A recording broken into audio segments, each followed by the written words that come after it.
Break के बाद इस्तकबाल।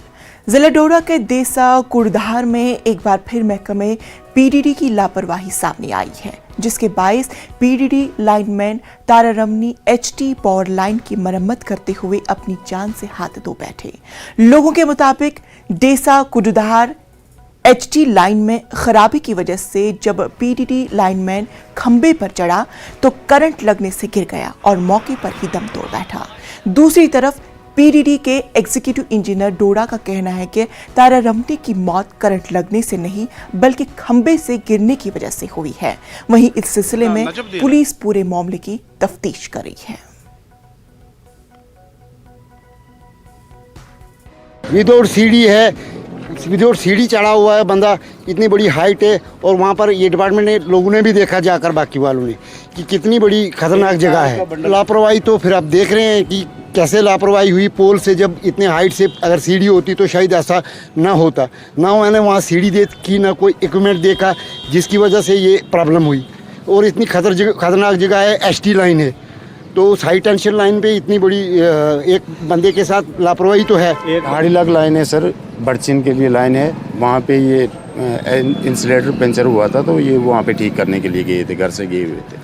तो कैसे शॉर्ट कैसे लगी? क्या लाइट उस टाइम थी या उस टाइम ये जब नीचे से गए थे, लाइट ने कट करके गए थे, तो उस वक्त जो वहाँ पे बंदा मौजूद था वो बोल रहा था कि भाई शॉर्ट जैसी लगी और ये सीधा नीचे गिर गया। मसला 2 महीने हुए थे, 1-1.5 महीना हुआ परमानेंट हुए थे। अभी बच्चे इनके छोटे छोटे हैं, घर में अब इनका कोई देखभाल करने वाला नहीं है बच्चों का।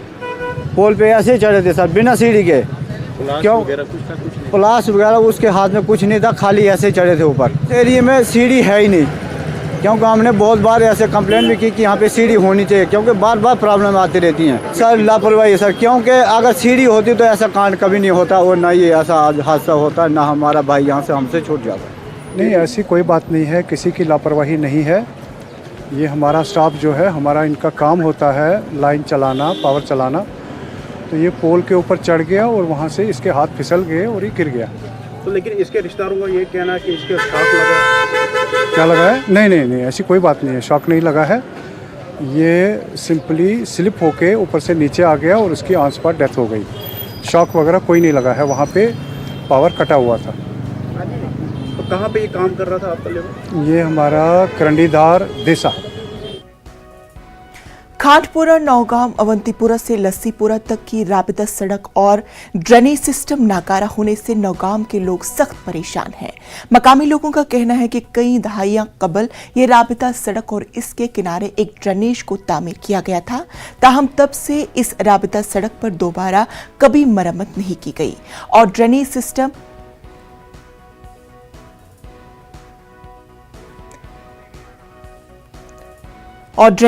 कहीं नजर नहीं आ रहा है, क्योंकि कुछ शरपसंद अफराद ने सड़क के किनारे ड्रेनेज पर नाजायज कब्जा किया है। लोगों के मुताबिक बारिश होने के साथ ही ड्रेनेज का पानी लोगों के घरों में दाखिल हो जाता है, जिसकी वजह से आबादी हिजरत करने पर मजबूर हो गई है। उन्होंने जिला इंतजामिया से इलाके की तरफ तवज्जो देने की अपील की है। रोड निकलता है, मेन रोड से कनेक्ट होते होते जाता है, यहाँ पे वासूरा जाता है, लासीपोरा, लितर, अगलड़, बहुत सारे गांवों को कनेक्ट करता है। लेकिन बदकिस्मती से कुछ शरपसंद अनासर लोगों ने जो यहाँ की ड्रेनेज सिस्टम है वो खराब कर डाली है। यूं ही मौसम थोड़ा सा खराब होता है, बारिश आती है, बच्चा स्कूल जाता है, ना हम घर से बाहर आते हैं, ना बुजुर्ग चलते हैं। यहाँ पे हमारी मस्जिद तामीर होती है, वहाँ जाने में दिक्कत होती, बहुत सारी प्रॉब्लम्स क्रिएट हो जाती है। इतने बड़े गड्ढे हो गए, इतने पगे खोल हो गए कि बंदा तो क्या, बड़ा बंदा क्या, छोटे बच्चों का चलना दुश्वार होता है। बराई करम आरएनबी पुलवामा जो भी एग्जिन साहब वहाँ पे बैठे हुए हैं या डीसी पुलवामा जो भी बैठा हुआ है, बराई करम इस रोड की तरफ ताउन दे, इसको ग्रेडिंग करें, थोड़ा सा इस ड्रेन की तरफ नजर करें। आज ब्रोट 6 वरियों पे अत ड्रेन तो बी सड़क तह बकरवार रोड, मगर यह मकलो घर वालों खत्म कर सड़क। यह जमींदार जाय बनोस तम त्रो पन हन अत बन तो रोड यह ड्रेन तसल बे दी सड़क तसल। ये सात रूद पेवान अस बन घर मज नबर नीर कह टोटल ना कहें। सोच अपील संभल सड़क। मुंबई के इस्लाम जमखाना में बरादानी वतन में पैगंबर इस्लाम सल्लल्लाहु अलैहि वसल्लम की तालीमात पहुंचाने के लिए 12 रबीउल अव्वल की मुनासिबत से मोहम्मद फॉर ऑल मुहिम शुरू करने का फैसला किया गया। 12 रबीउल अव्वल की मुनासिबत से मुख्तलिफ मिली और समाजी तंजीमों के नुमाइंदों ने सोशल मीडिया के जरिए इंसानी खिदमात और गरीबों और बरादानी वतन को तोहफे और सीरतुल नबी की किताबों के जरिए मोहम्मद सल्लल्लाहु अलैहि वसल्लम का पैगाम और उनकी जिंदगी के सुनहरे असबाक को बरादानी वतन के सामने पेश करने का फैसला किया। इस अजीम शख्सियत के मुतालिक जो गलत फहमियां बरादानी वतन और दीगर मजाहिब के लोगों में फैलाई जा रही हैं, उन गलत फहमियों को दूर किया जा सके। इस्लाम जमखाना में मुख्तलिफ समाजी और सियासी तंजीमों के नुमाइंदे इस मुहिम में बढ़ चढ़ कर हिस्सा दे रहे हैं और 12 रबीउल अव्वल को इस तरह की मुहिम मुल्क के दीगर मकामात और शहरों में भी शुरू करने पर जोर दिया गया। राइटर सलमा रुश्दी घंटों चले गले की सर्जरी के बाद वेंटिलेटर पर है और बोलने में तकलीफ हो रही है। डॉक्टर का कहना है कि उनकी एक आंख की रोशनी जा सकती है। वहीं हमलावर हादी को पुलिस ने हिरासत में ले लिया है। हमलावर की उम्र 24 साल बताई गई है, जो न्यू जर्सी का रहने वाला है। सलमा रुश्दी पर मगरबी न्यूयॉर्क में एक प्रोग्राम के दौरान चाकू से गर्दन पर हमला किया गया था।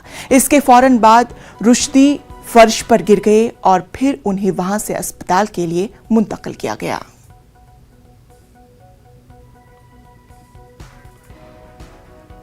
दौरे हाजिर में मोबाइल फोन के सबब नई नस्ल किताबों से दूर होती जा रही है। नई नस्ल को किताबों की जानिब रागिब कराने के लिए बज़्म उर्दू अदब की जानिब से जिक्री मरकज शुरू किया गया है, जिसका इफ्तिदा अब्दुल वहीद पटेल सोफी के हाथों अमल में आया। इस इफ्तिदाई तकरीब में बज़्म उर्दू अदब के मेंबरान मौजूद रहे। इस मौके पर बज़्म उर्दू अदब के रूह रवा नजीबुर रहमान ने कहा है कि नस्ल नौ को कुतुब खानों की जानिब रागिब कराना वक्त की अहम जरूरत है।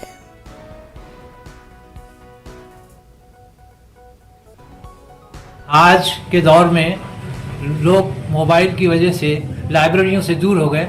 अब इसलिए कि भाई उनको फिर वापस इसमें लाना है और किताबों से रूशनास कराना है, क्योंकि किताबें जो है वो परमानेंट एक होती हैं और मोबाइल का तो इत्तेफाकी रहती है, जब लगाए तो एक आदमी देख सकता है, लेकिन इसको 100 आदमी पढ़ सकते हैं। एक किताब को बार बार पढ़ सकते हैं। दिल्ली में कोरोना वायरस के इन्फेक्शन के 2126 नए केस सामने आए हैं और 10 मरीजों की मौत हो गई है। दिल्ली में इन्फेक्शन की शरह 15.02 हो गई है। ये लगातार 10वां दिन है जब शहर में एक दिन में 2000 से ज्यादा केसेस रिकॉर्ड किए गए। आज़ादी तकरीबात में कब्ल मुल्क के मुख्तलिफ तारीखी इमारतों को तिरंगों की रोशनी से रोशन किया गया।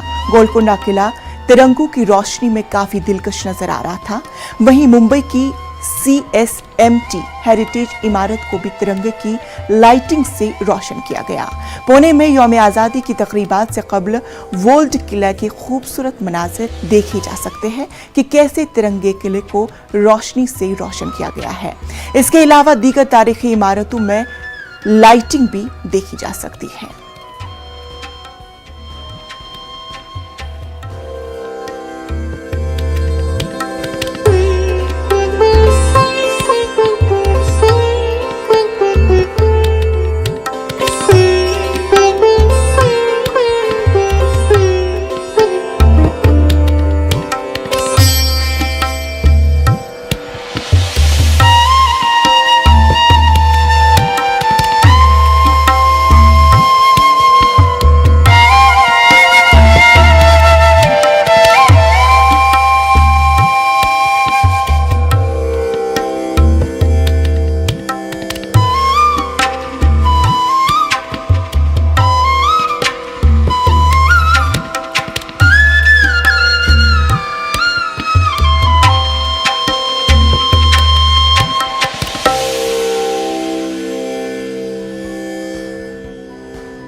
तो नाज़रीन, खबरों में फिलहाल इतना ही। मुझे दीजिए इजाज़त। आदाब।